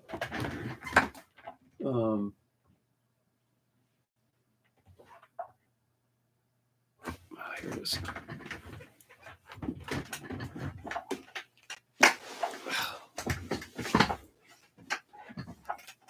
I'm struggling. Trying to be lazy and not get up. I just bought this recently too. I think this is supposed to be the first Forgotten Realms book. Swordplay, Arcane Age.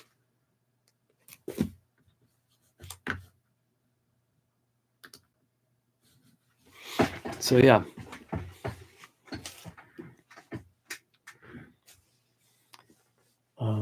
How do you feel about ghostwriters? It's a gig for the writer, but I feel kind of feel like the author's kind of a lazy or a con man. Oh, I would do it in a second.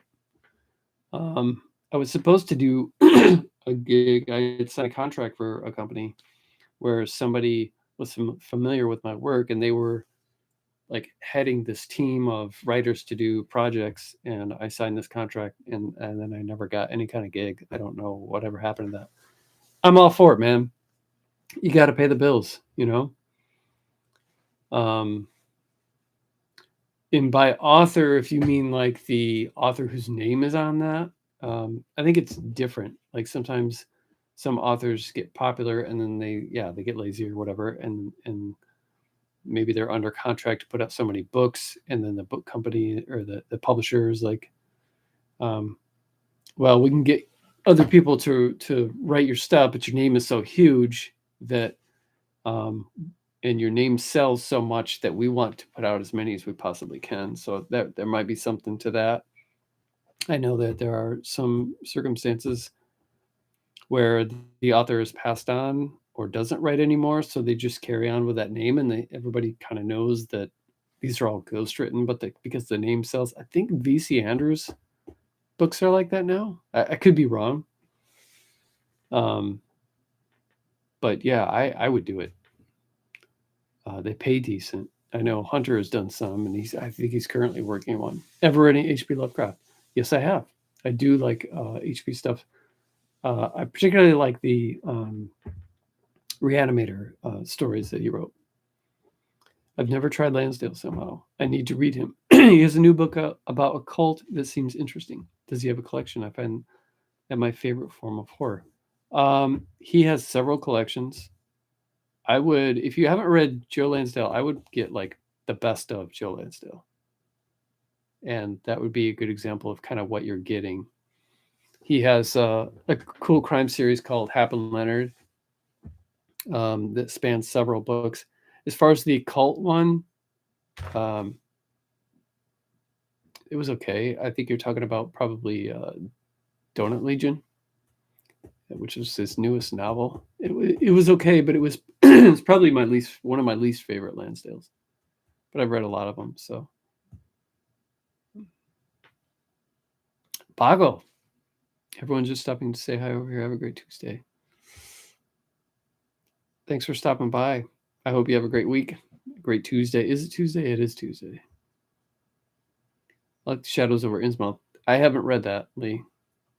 I have a really nice Lovecraft hardcover though, with it's packed with stories, and I've only read maybe 7 or 8 stories by Lovecraft. Very dense. How would you describe his writing style, themes? Yeah, Donut Legion. Okay. Lansdale has a lot of. He can have some. I mean, you may have seen some of the movies like Bubba Hotep. He wrote that. It's based on a short story. He also wrote a really good crime movie called Cold in July, starring that guy that played Dexter. And Don Johnson is in the movie as well. But Joe Lansdale, he writes westerns, some horror stuff, like splatterpunk, but mostly crime and western. He deals a lot with racial tension. So some of the language could be offensive for those who aren't ready for it, if you know what I'm saying. But he is he grew up in Texas, and he's very, very against racism, and so he talks about in a lot of his in his books. Doesn't preach it. It's just doesn't. I guess I shouldn't say he talks about it. It's there. There is racism in his books, and because he experienced his whole life. He's not a person of color, but he has seen it around him a lot, including his father was a racist, and he was not down with that. So it shows up in his books, but his prose is very, very lean. He's a very easy read, hilarious at times. He'll just throw some random sentence in there, some random metaphor that's just hilarious. I would highly encourage you to read. Maybe try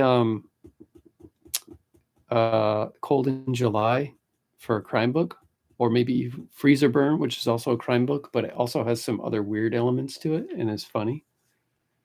If you're looking for something ultra gory and bizarre, his book, The Drive-In, or Paradise Sky is a kind of a epic Western.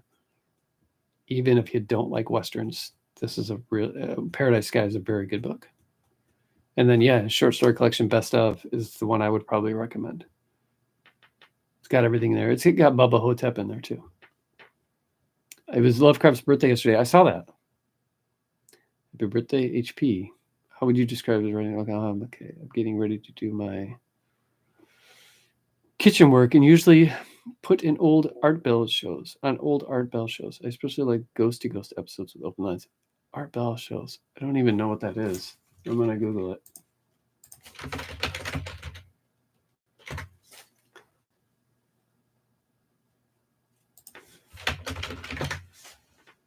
Is this a... This is not an American thing, I take it.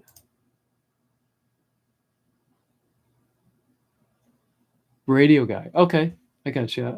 I see him. I'm looking at his face right here. Okay. Do you play any other instruments? I can see you with a harmonica. No. Just guitar. And I mean bass. But if you can play guitar, you can play bass. Maybe not like slap bass or something, but Innsmouth is so dope. Must have read it 20 times. I've seen movies that are kind of... Is that one that has like fish people in it? Because I've seen a lot of movies that have that kind of thing, you know. Radio, mostly 90s good stuff. Cool. I could play root no bass punk stuff. Hey, man. Look at Nicky Six, one of the worst bass players alive, and a dude has made a living out of it. So, talk about playing only root notes.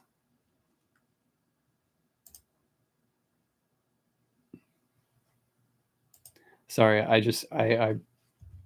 make fun of Nicky Six any chance I get.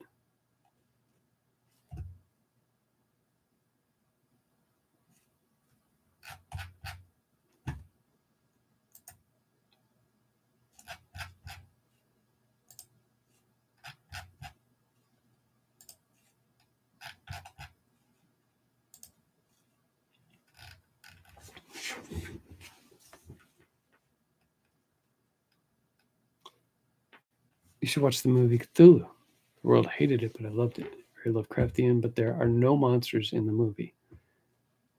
It's simply called Cthulhu? I've never heard of it. Pretty low budget? More like The Wicker Man. Okay.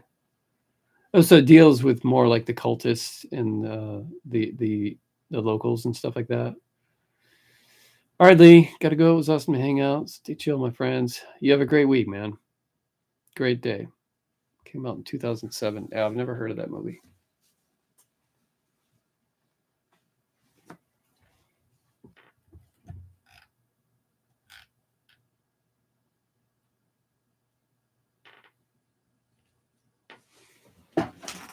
Has anybody here heard of or read Legends and Lattes by Travis Baldree? It's a cozy fantasy. I read it was it last year or earlier this year.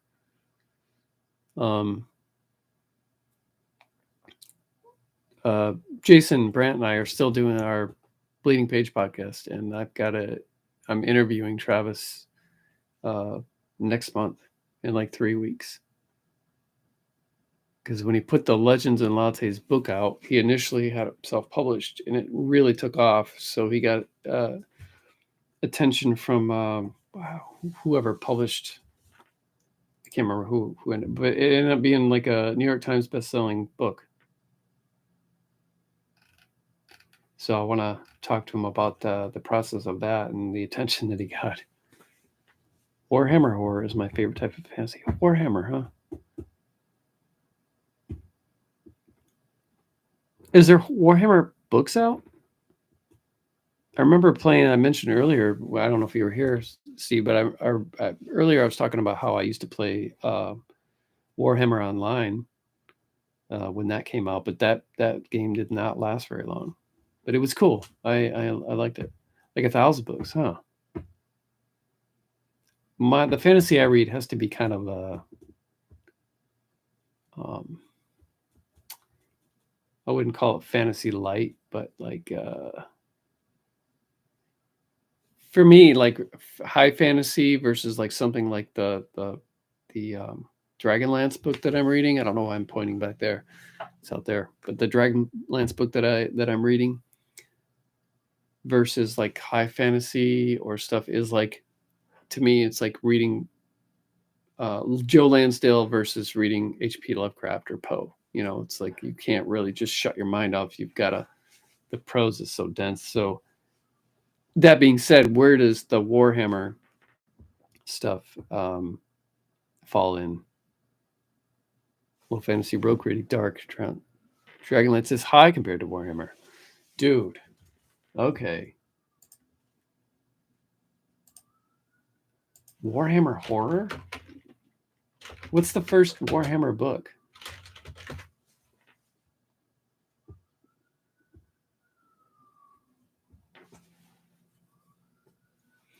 And okay, so they're probably doing this based off the Warhammer like tabletop stuff. Okay, there's a lot of books. Huh. I'm writing them since the 80s. Well, how did Warhammer originate? Did it originate as fiction or did it originate as a game?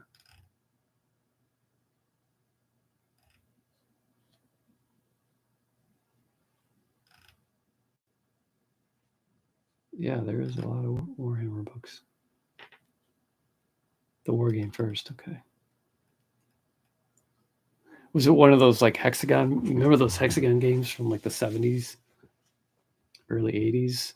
Just have this giant map and these hexes, and you'd have these little cardboard chits that have numbers on them. Sometimes you'd have to stack them, and I had a couple games like that in the early 80s. Just tabletop with rulers and figures. Okay. I have played a game like that. It wasn't, I don't think it was Warhammer. I think it was some other game like that. Warhammer is the one that's like, it's a money sink, right? Like the crap is expensive.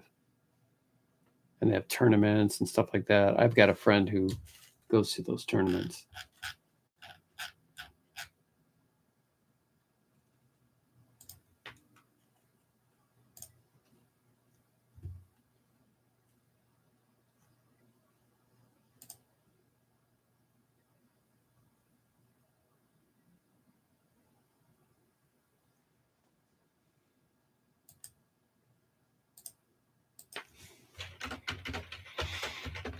Dark Harvest is a good start, maybe for Warhammer horror.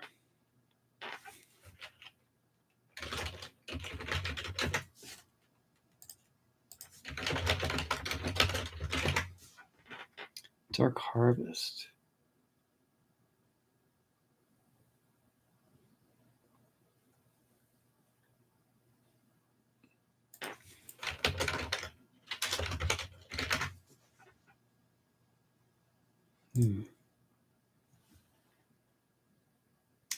Oh, okay. A Warhammer horror novel. Dude, maybe I will check this out.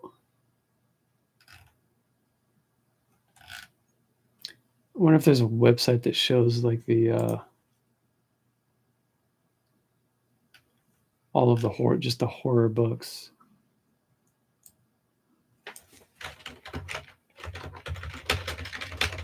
I like the cover of Dark Harvest, like a witchy vibes. Or Gore-Tex and Felix is very lighthearted, but a great read.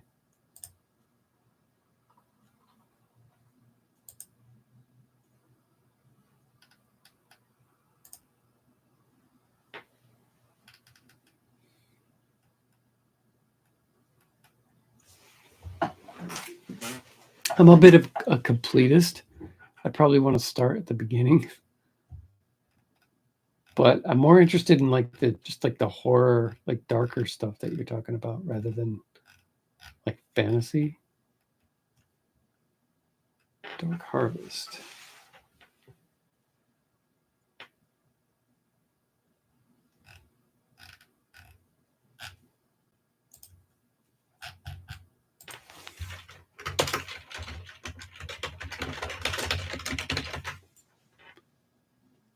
Or Hammer Horror Lexicanum. Okay, these must be all the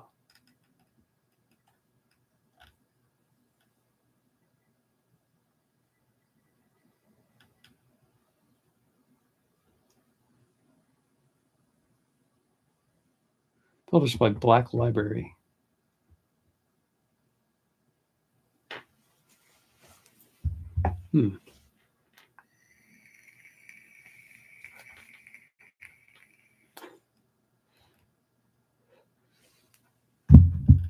In this list, it doesn't even list the books you're talking about.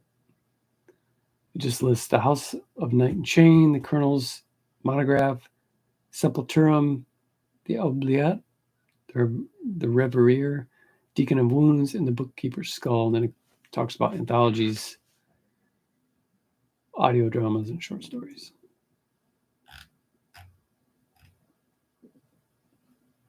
Warhammer Crime, Black Library imprint focused on detective and crime fiction.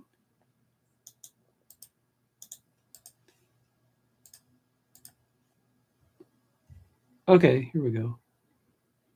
There's another novels. Age of Sigmar Works, Castle Blood, Dark Harvest, Gothgall Hollow, Briardark, Black-Eyed Saint.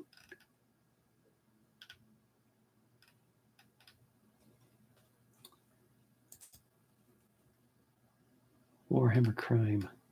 Huh.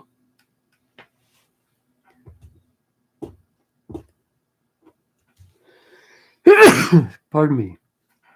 They write for the Warhammer 40K universe. One series based on the Horus Heresy. It's over 62 books. Jeez, OP, man. How many of these do you think you've read?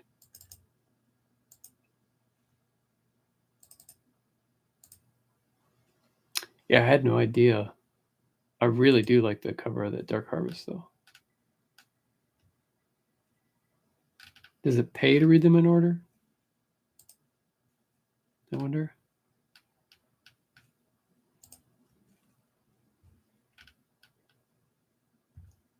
Castle of Blood.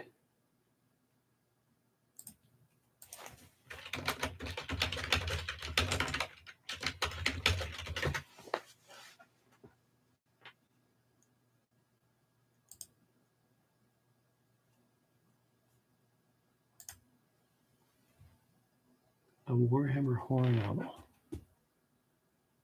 Just a shared universe. Castle of Blood looks cool.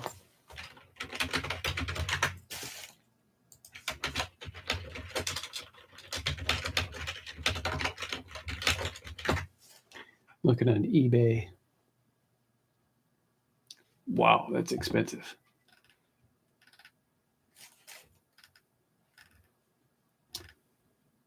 Expensive for me. $35 for this book.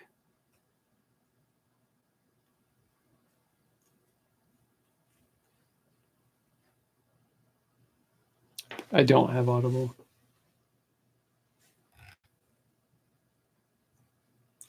I have a hard time with oh man, what is this?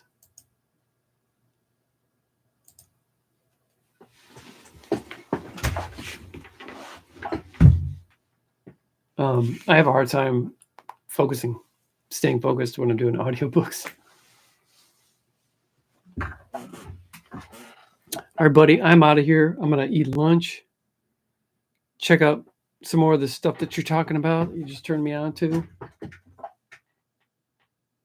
Appreciate it. And thank you for stopping by.